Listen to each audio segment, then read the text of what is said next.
Jeg vil nu søge artikler lave i en søgning Infomedia, og jeg går igennem bibliotek.dk. studienettet. Fra bibliotekets Jeg klikker på artikelsøgning, for det er det, der ligger der et link herover til Infomedia. emneordet skoleindgang vi har, og koden ligger her.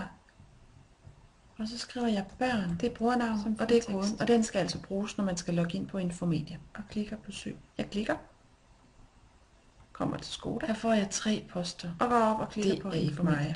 Så jeg går op og klikker på præciser søgning. Nu er jeg allerede logget ind, men ellers så Og skriver jeg i stedet bruge for den kode, som jeg fandt på studiet. læring. For at gøre min søgning. Infomedia har 3 måder at søge på. Der er den almindelige 5 søgning, poster for. som kun rummer et søgefelt. Det er heller ikke meget.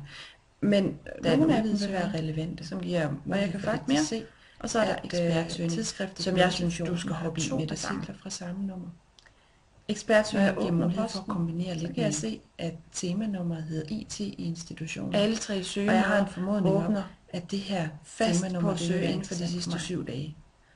Det er de færreste, der kan nøjes med det. Og jeg går altså ned Når jeg og sætter vælger dem til at søge i de boksen af seneste her. 2 år.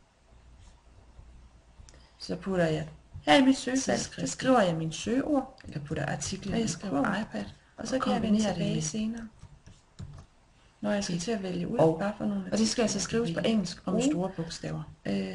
Og når jeg skal til at finde artiklerne frem, Jeg skriver fuldtekst iPad eller bestille dem på Eng biblioteket. børn.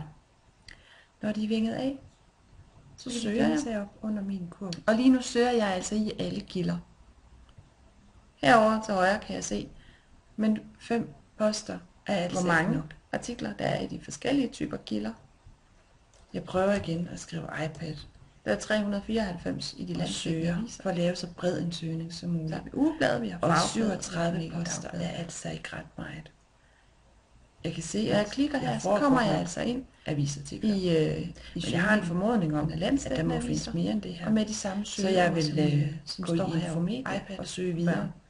For jeg har altså en forventning om, at der må findes meget mere end det her. Og jeg kan se, hvilke aviser, der har bragt artiklerne.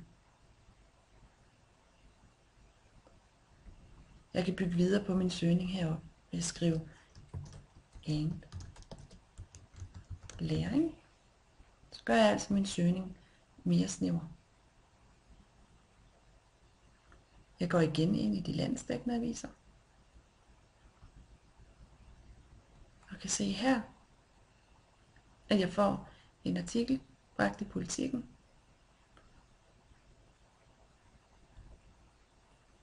Når jeg klikker på den, så kommer artiklen frem. Og den ligger her som tekst. Men jeg har også mulighed for at klikke på PDF-ikonet. Og så får jeg altså artiklen, som den så ud, da den blev bragt i avisen.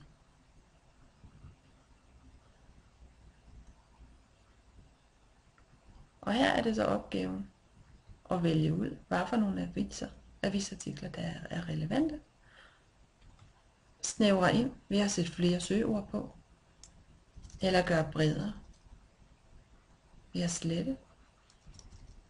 Hvis jeg vælger kun at søge på ordet iPad, så får jeg en bredere søgning. Og ved at kombinere med flere ord,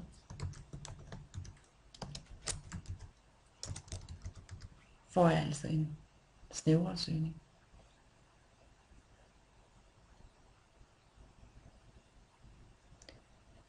Her får jeg kun 2.